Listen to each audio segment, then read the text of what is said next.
Alright, what I'm going to be doing here is taking the coolant crossover tube. There's different names for it.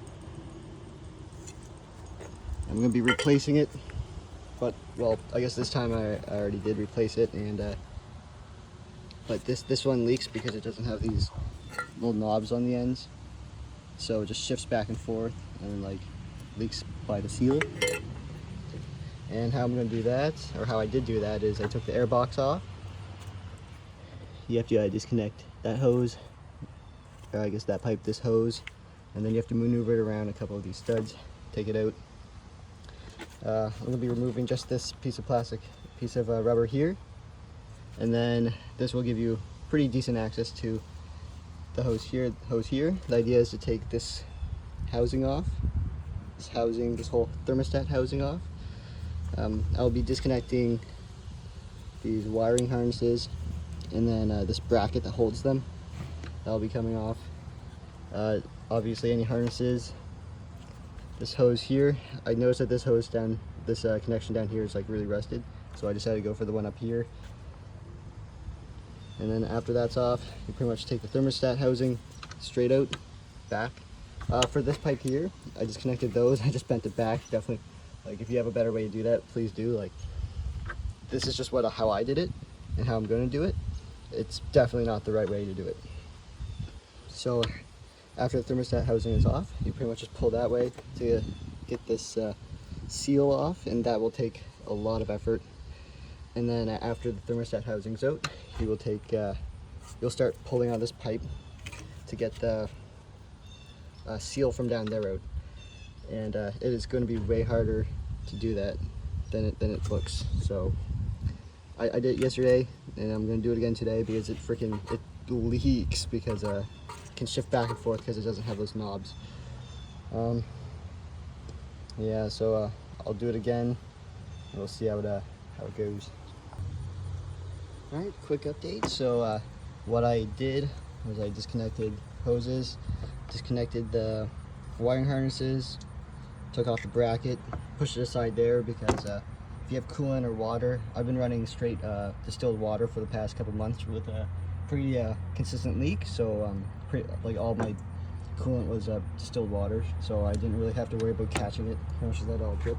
But if you do have coolant, drain it properly. I've seen videos on YouTube, there's plenty of them on how to do it properly, so your animals don't get, drink it, because I guess it tastes sweet or something. Yeah, so I pretty much just pried that pipe off, took that hose off, and I've been using pretty much just I don't know what they're called, like pipe pliers, I don't know, and a flathead screwdriver, pretty much just clamping this open and then pulling them off and prying them off with a screwdriver. Be careful, you want to scrape the metal, could cause a leak. Yeah, so you can see it a little better. This pipe has to come out. Thermostat housing, the actual housing itself, and then I'll get to those 3 bolts there, and then yank it out. And yeah, be mindful of the wiring harnesses, because if coolant does leak, you don't want them, being exposed to water. Another quick update. So I got this hose off. If this is looking good, I would probably do it from there, but mine just wasn't, so I did it from the top. Did this one from the top. Probably be better if yours is good down there. So yeah, just so you know, it was like I took this one out, and then it would be this one, and this is what the bolts look like. Mine had really no problem coming out. I've been organizing all my bolts and things like that on these little like stones.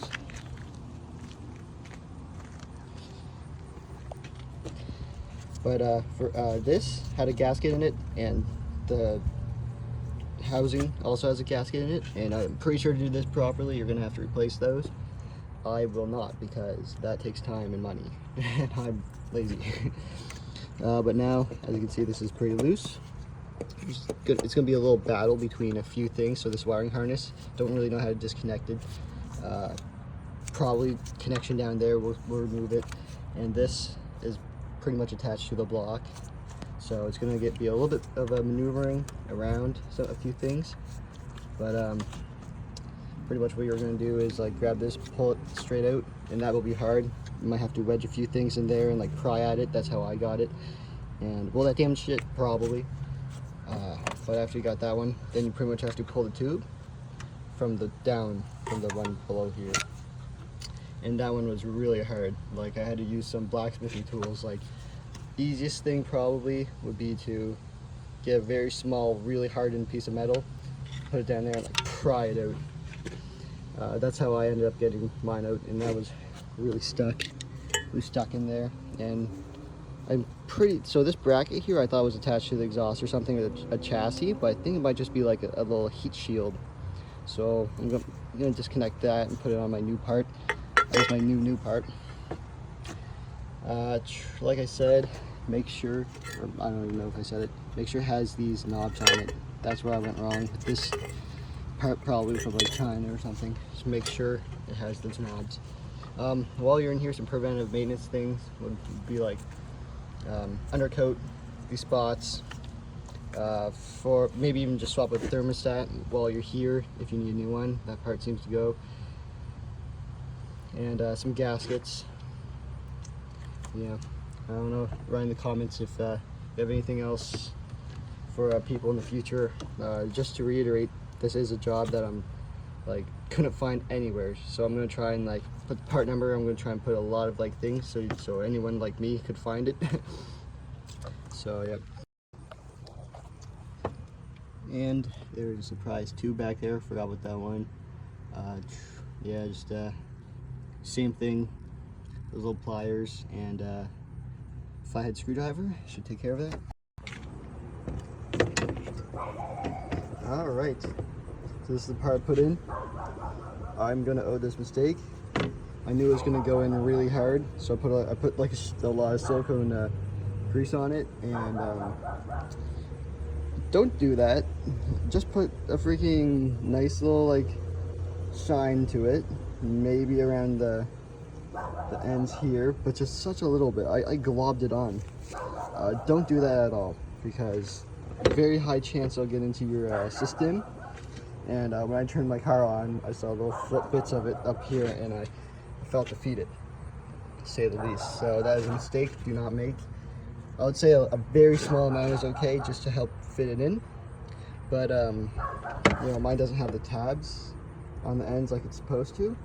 So when I put it in, it went deep. It went like probably like this far into it, and that's how the globs are able to sink in, I would say. But yeah, this end I put a very small amount, and I think it worked way better than this side over here. Who knows? That's probably what caused the leak, but I'm pretty sure it's the little knobs on the end. So yeah, look out for that. Like, even on Amazon, I got this from Amazon. It said it had the knobs on the ends. They lied. It did not. So I'm ordering the part from Honda itself, and I swear if it doesn't come with the knobs on the end, I'm going to be absolutely furious. So I'm just going to wait for that part to come in. Obviously, organize all your bolts. I use this here as like a little workstation, but make sure you clear it afterwards. You don't want the hood slamming onto it. And yeah, so installation is going to be quite literally the opposite. So you're going to small lubricant on the coolant crossover pipe. You're going to install it. It takes some maneuvering around to get back there, but once you're back there, let's see if I can flip the camera. Goes in that little hole over there. Pretty neat. I actually never seen it like that before. So it's just supposed to fit straight in there. And then, yeah, just work backwards. So after that, it'll be the thermostat housing, and then all the pipes, easier to go lower to upper. You know, I'll probably give you some updates installing it, maybe some tips. Maybe it's better to put in the harness bracket before something else, right? And we'll see if I can get some of those tips in there. Alright, I just went through just like painting a little bit of undercoat. If you don't have undercoat, especially if you're on the East Coast, definitely pick up like a $100 barrel of it. Like, 4 gallons or whatever it is, because it's really useful, really helpful. Anytime we're doing any jobs, it breaks or whatever, put a little bit on pretty much any metal surface you could see, obviously not the brakes. Things not to put it on, obviously exhaust, it'll just burn up, make deadly carcinogens. Definitely don't do that. Try and avoid like little like boots, rubber surfaces. I accidentally got some on a little bit of hoses. You definitely don't want to do that. I just wiped it off. I'm not going to lose sleep over it.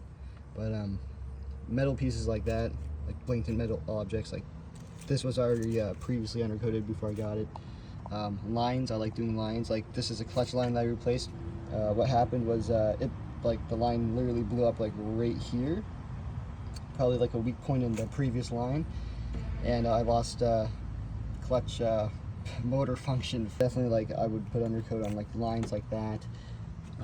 These lines up here I did just because they're starting to get a little rusty.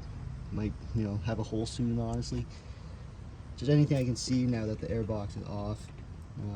Obviously, like, avoiding like wiring. Don't need any undercoat on wiring, but just metal surfaces and make your car last a lot longer.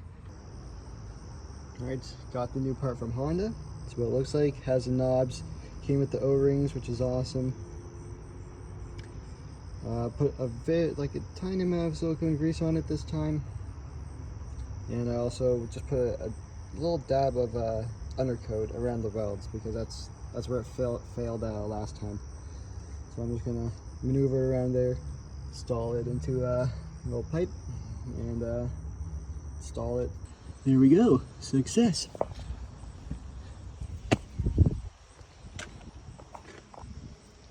Biggest thing was to make sure you put even pressure so the gaskets fit, especially on this one, the housing. Make sure you get all the hoses. I saved this one until last, just so I can get the airbox on properly. It's easier to get it on. Found it easier to go bottom to top, so thermostat case, and then this pipe, and then the bracket, and then, you know, this hose, and then the hose is back there, and then this one at the very, very last after everything's done. I filled everything up.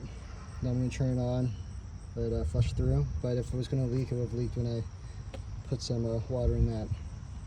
So far so good.